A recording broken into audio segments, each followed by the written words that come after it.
Hello and welcome and namaste from New Delhi. You're watching DD India Live, the voice of 1.4 billion Indians to the world.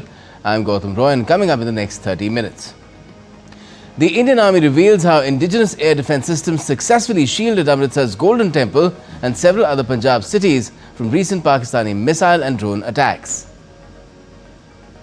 In a bid to reset ties post-Brexit, Britain and European Union agree to a new security and defence pact at a landmark summit in London.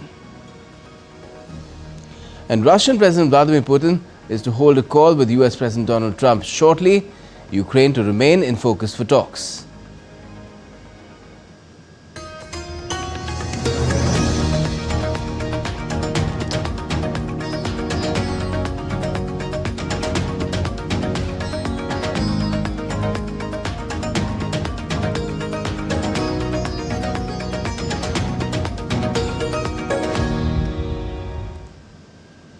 Well, Britain's Prime Minister Keir Starmer hosted EU leaders in London for the UK-EU summit as both sides aim to reset relations and strengthen cooperation.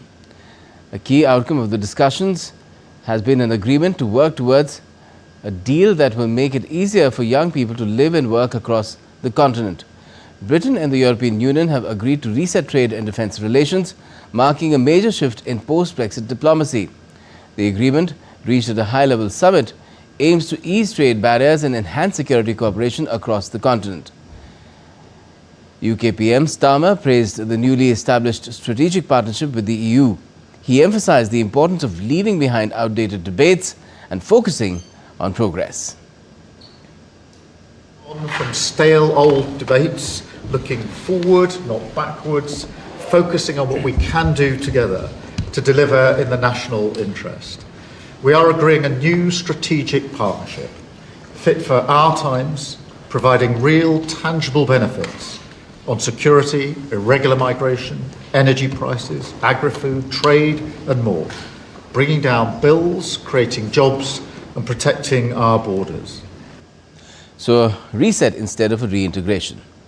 Now, US President Donald Trump is set to speak to Russian President Vladimir Putin on Monday about peace in Ukraine as European leaders demanded that the Kremlin accept an immediate ceasefire. Trump, who says he wants to be remembered as a peacemaker, has repeatedly called for an end to the bloodbath of Ukraine, which his administration casts as a proxy war between the United States and Russia. Trump said he would also speak with Ukrainian President Volodymyr Zelensky and various members of NATO. While the Kremlin says that Russian President Vladimir Putin will hold a call with Trump at 1700 Moscow time or 1400 GMT. Meanwhile, Israeli Prime Minister Benjamin Netanyahu on Monday said his country would take control of the whole of Gaza as his military pressed a newly expanded offensive in the territory. In a social media post, Netanyahu said the fighting is intense and we are making progress. We will take control of all the territory of the Strip. He also said Israel would prevent the Hamas from looting aid. We have decided to provide minimal aid during the conflict, and of course we advanced in this way, and of course we discovered that Hamas was looting some of these aid, and so we stopped the humanitarian aid, and together with our American friends we decided to do a different method. The method is distribution points are secured by the IDF, preventing Hamas access and allowing American companies to distribute the food and medicine aid to the population. Now, Israel will allow a basic amount of food into the Gaza Strip, the Prime Minister's office said on Sunday. The decision followed growing international pressure to ease a total blockade that has been in place for more than 2 months. This comes as Israeli military announced that its forces had begun extensive ground operations throughout the northern and southern Gaza Strip, advancing its plan to move farther into the enclave and seize more land in an intensified campaign aimed at pressurizing the Hamas amid negotiations for a ceasefire. Former US President Joe Biden has been diagnosed with an aggressive form of prostate cancer that has spread to his bones. His office confirmed the diagnosis after he sought medical attention for urinary symptoms with a prostate nodule detected. The cancer is hormone sensitive, allowing for effective management, though hormone therapy isn't a cure. 82-year-old Biden's Gleason score of 9 indicates a serious case. US President Trump has expressed sadness, while Kamala Harris has also offered words of support. Meanwhile, former President Barack Obama said that Joe Biden will fight cancer with his trademark resolve and grace. The Bidens, deeply familiar with cancer, continue to review treatment options as they confront this new health challenge. And Prime Minister Modi has also wished a quick and full recovery to former US President Biden, who's been diagnosed with prostate cancer. In a social media post, the Prime Minister said, and I quote, "Deeply concerned to hear about Joe Biden's health. Extend our best wishes to him for a quick and full recovery. Our thoughts are with Dr. Jill Biden and the family." End quote. India's Foreign Secretary Vikram Misri has briefed the Standing Committee of Parliament on External Affairs on Operation Sindoor, which was launched in the aftermath of the Pahalgam terror attack. The meeting was attended by a Congress Member of Parliament, Dr. Shashi Tharoor, who is heading the parliamentary panel, and other leaders including BJP MP Ravi Shankar Prasad, Congress's Rajiv Shukla and Dipendra Hooda, TMC Sagarika Ghosh and AIMIM Chief Asaduddin Owaisi. The briefing comes ahead of India's plan to send multi-party delegations to brief global audiences on Operation Sindoor following terror attack in Pahalgam in Jammu and Kashmir.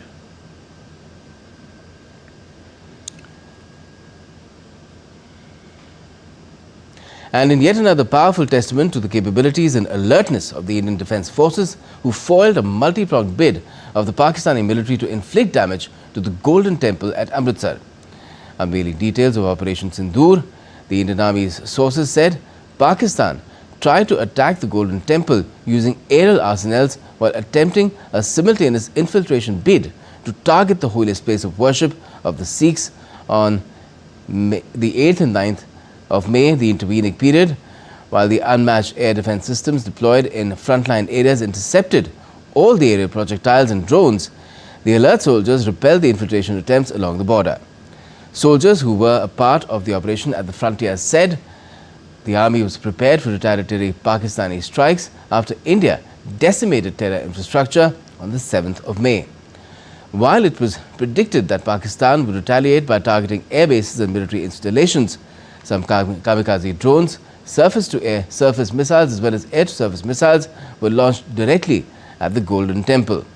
After failing to damage air bases and military installations for about 3 days, Pakistan began targeting civilian areas, including the Golden Temple, with kamikaze drones and rockets. However, all air raids were intercepted and shot down with great precision. India's strong and decisive leadership, sharp diplomacy, economic prowess and military capability manifested in achievement of all political and military objectives with consummate professionalism and scoring an emphatic and decisive victory as part of Operation Sindoor. This should dissuade Pakistan military from any further misadventure. Moreover, Indian armed forces are acutely aware of Pakistan military shortcomings, compulsions and all pressure points.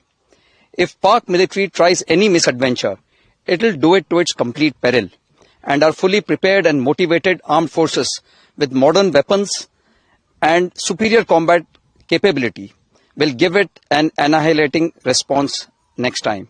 Our whole-of-nation approach and comprehensive national power will ensure complete destruction of Pakistan if needed. Operation Sindoor has just paused. It has not yet completed. Its full force manifestation with deadly violence is still pending. And India's Army Chief General Upendra Dwivedi visited Longewala in Rajasthan on Monday to congratulate the troops for their exemplary role during Operation Sindoor. He also reviewed the joint actions undertaken in coordination with the Indian Air Force and the Border Security Force. The desert stretches from Jaisalmer to the Kutch region witnessed a swift and coordinated operational response from the Indian Army, the Indian Air Force and the Border Security Force. As part of Operation Sindoor, the Indian Army undertook a rapid deployment of surveillance assets and air defense systems in close coordination with the IAF as well as the BSF. He praised the troops for their vigilant actions, including the successful neutralization of enemy drone incursions, which effectively prevented any misadventure by the adversary in the desert theatre. Also, the Indian Army's Western Command has shared a new video of Operation Sindoor, showcasing the military's high and accurate precision strikes, intercepting drones and missiles from Pakistan. In a post on X, the Army posted, and I quote, "From the ground, we protect the skies." In another video shared earlier, the Western Command said, "Operation Sindoor planned, trained and executed. Justice served, demonstrating India's military capabilities and response to terrorist threats."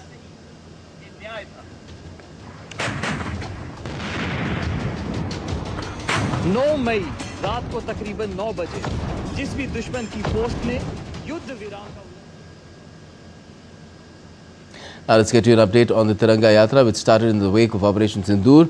Well, Meher in Madhya Pradesh witnessed an extraordinary display of patriotism as a grand Tiranga Yatra was organized, drawing enthusiastic participation from people across all sections of society. People marched through the streets, holding aloft the national flag and chanting slogans and paying tribute to the valor of the Indian Army. The event was graced by Indian Army officers and veterans who led the rally with dignity and pride. Throughout the route, citizens showered flowers upon the marchers, offering a warm and heartfelt welcome. India's External Affairs Minister Dr. S. Jaishankar, who is on a three-nation visit, reached the Netherlands on Monday to meet the country's leadership to further boost bilateral ties. Earlier this morning, the minister held discussions with strategic experts at The Hague. In a social media post, Dr. Jaishankar said he discussed the need for India and the Netherlands and European countries to engage more deeply in an era of multipolarity and strategic autonomy. The External Affairs visit to the Netherlands is the first leg of a six-day tour, from where he will also travel to Denmark and Germany. And at the BRICS Transport Ministers meeting in Brazil, the group made a historical decision to reduce fossil fuel pollution in the world. Union Transport and Highways Minister Nitin Gadkari, who represented India at the meeting, while speaking exclusively to DD India, said that New Delhi will definitely try to be carbon neutral by 2070, according to the vision of Prime Minister Narendra Modi. Listen in. BRICS meeting में जो BRICS के member हैं उनमें transport मंत्रियों की conference हुई और उसका एजेंडा था कि ट्रांसपोर्ट मिनिस्ट्री को ट्रांसपोर्ट सेक्टर में, चाहे एविएशन हो, शिपिंग हो, हमारे रोड इंफ्रास्ट्रक्चर में फॉसिल फ्यूल यूज करते हैं, इन सब में जो प्रदूषण होता है, एयर पोल्यूशन, इसको हम कार्बन को किस प्रकार से कम करें, कार्बन एमिशन को कैसे ख़त्म करें, ये विषय मीटिंग का था। और इसमें काफ़ी अच्छा चर्चाएं हुई और सब देशों ने मिलकर एक कॉमन रेजोल्यूशन भी पास किया है। उसके आधार पर आने वाले समय में बायोफ्यूल को बहुत बड़ा प्रोत्साहन देने का सब ब्रिक्स देशों ने एक संकल्प किया है और पूरे हमारे विश्व को हम प्रदूषण से मुक्त करें, इस प्रकार का भाव सबके मन में था और निर्धार था। एक बहुत बड़ा अच्छा हिस्टोरिकल रेजोल्यूशन हुआ है और मुझे लगता है कि इकोलॉजी एंड एनवायरनमेंट के क्षेत्र में प्रदूषण को कम करने की दृष्टि से एक बहुत बड़ी पहल ब्रिक्स देशों ने की है।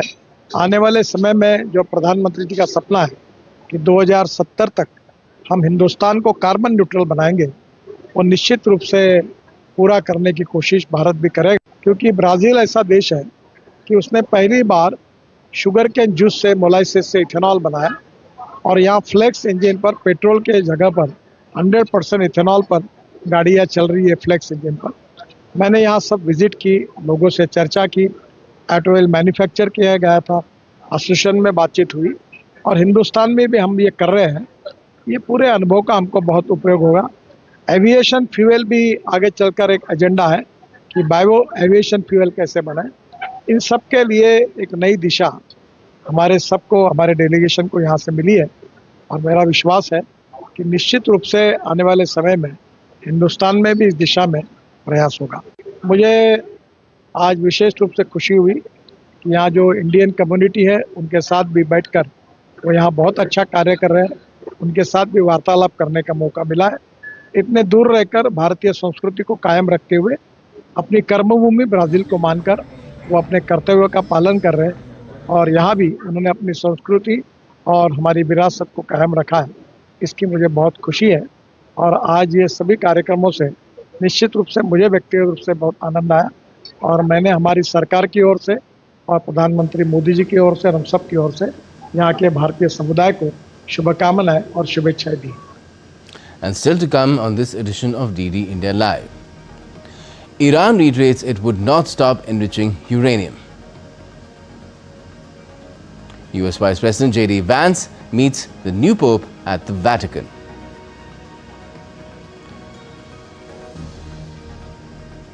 And the EU sharply cuts its Eurozone economic growth forecast for 2025.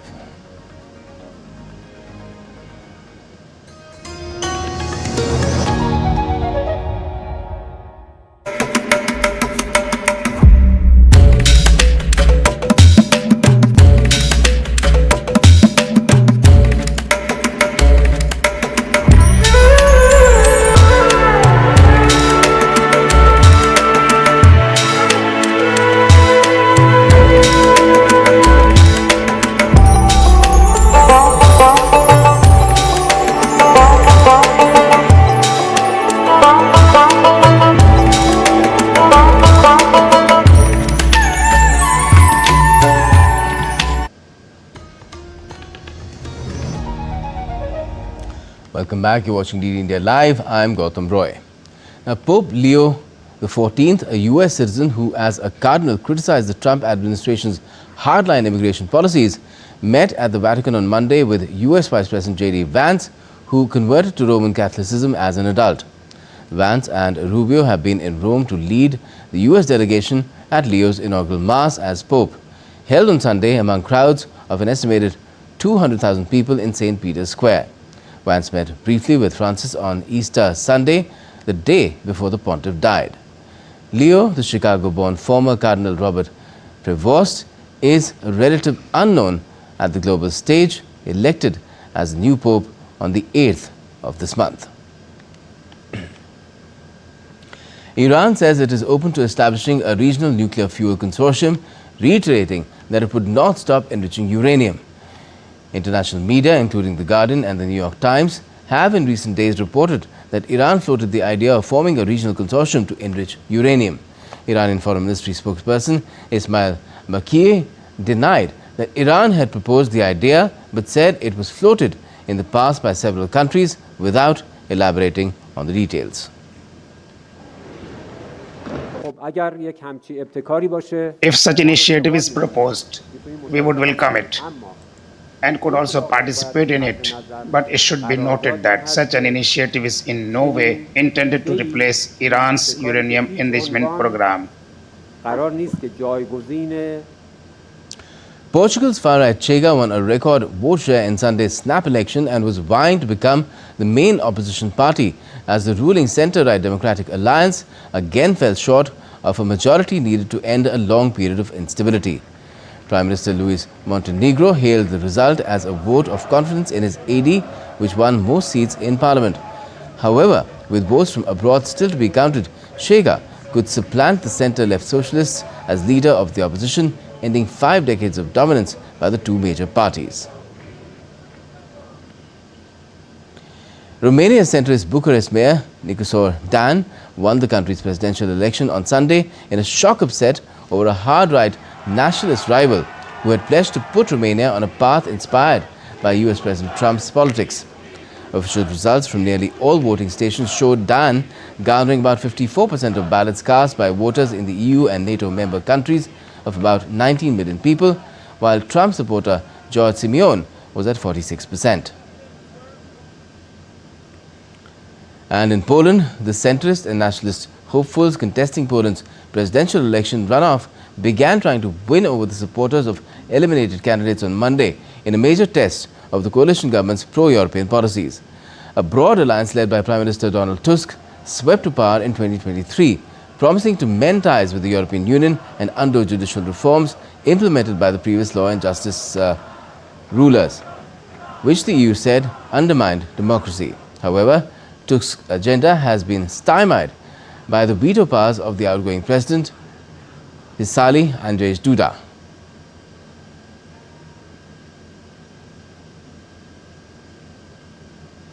The European Union sharply cut its Eurozone economic growth forecast for 2025 because of global trade tensions sparked by US President Trump's sweeping tariffs.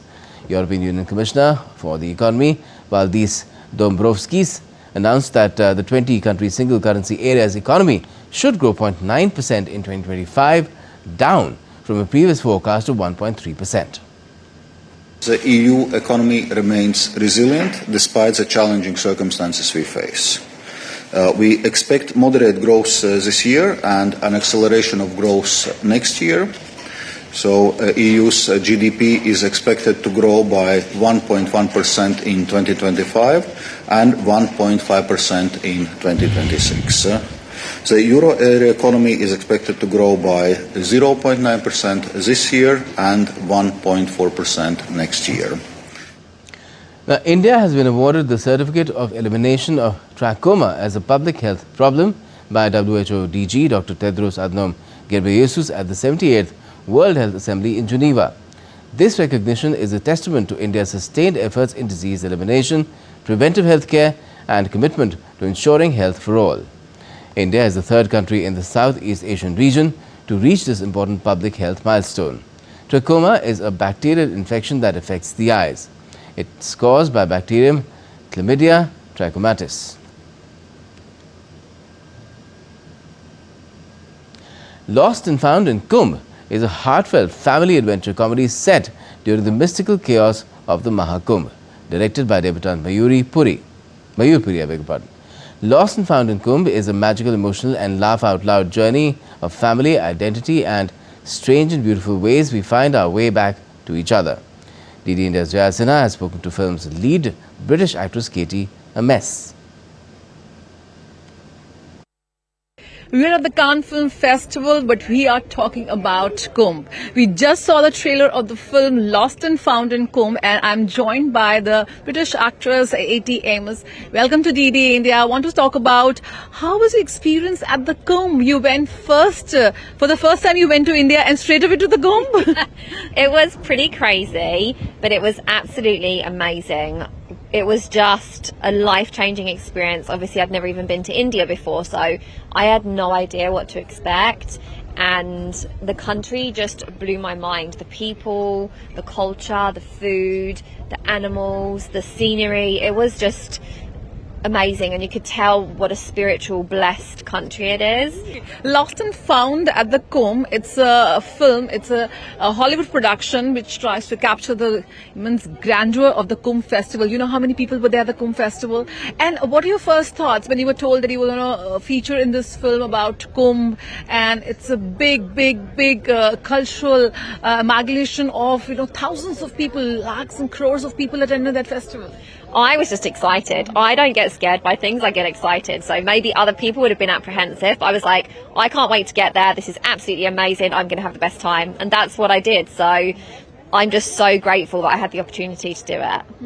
Okay, tell us about what do you think about Indian cinema, Indian stories, Indian cinema. They're making waves at the Cannes Film Festival or around the world. So what's your experience? Did you manage to watch any Indian movie except your movie, or any Hindi film or English film you managed to watch? And what do you think about blockbuster Indian movie or masala movie? Had an introduction with any Indian films? So I obviously know about Bollywood. I think in England we hear a lot about Bollywood, and obviously I live in Los Angeles, so we hear a lot about Bollywood. But in terms of like Indian cinema, there's a few classics that I want to watch. Since I filmed, I have been travelling ever since then, so I haven't had a chance, but there's definitely a list of them that I want to watch. And I just thought being in India was so inspiring, and I know that they have beautiful films that come out of there and great stars and so many talented people, so I want to learn from them, and I need to do my research and hopefully go back to India and do lots more films myself. Thank you so much for talking to us. So breathtaking visuals. This powerful movie captures the spiritual grandeur of Mahakumbh. With camera person Sumit, this is Jaya Sinha reporting for DD India from Cannes. Sporting updates now. Iga Swiatek slipped to 5th in the latest WTA rankings released on Monday, which will be used for this year's French Open draw. The Polish player, a former world number 1, has been struggling since her triumph at the 2024 edition of the clay major. Aryna Sabalenka continued to occupy the top spot, while US's Coco Gauff returned to her career-high ranking of 2 following her runner-up finish in Rome. Also, Jasmine Paolini who won the Italian Open in front of home crowd, moved from 5th to 4th, while Jessica Pegula moved from 4th to 3rd. Inter Miami suffered a devastating 3-0 defeat to Orlando City in a Major League Soccer tournament. The result makes it 5 losses in the past 7 games for Miami, who have conceded 20 goals since the first leg of the CONCACAF. That's Champions Cup semi-final series. Orlando extended their unbeaten streak to 11 matches and beat Miami for the first time with Lionel Messi in their lineup. Inter Miami will now shift their focus to Saturday's match against Philadelphia Union. And in cricket, Lucknow Super Giants will face Sunrisers Hyderabad in a do-or-die match in Lucknow on Monday in the Indian Premier League. 3 defeats on the trot and 4 in the last 5 have left LSG's playoffs hopes hanging by the thinnest of threads. Lucknow need to win all their remaining matches as they currently sit 7th on the points table. Already out of the playoffs race, Sunrisers will be playing for pride and aiming to end their season on a positive note.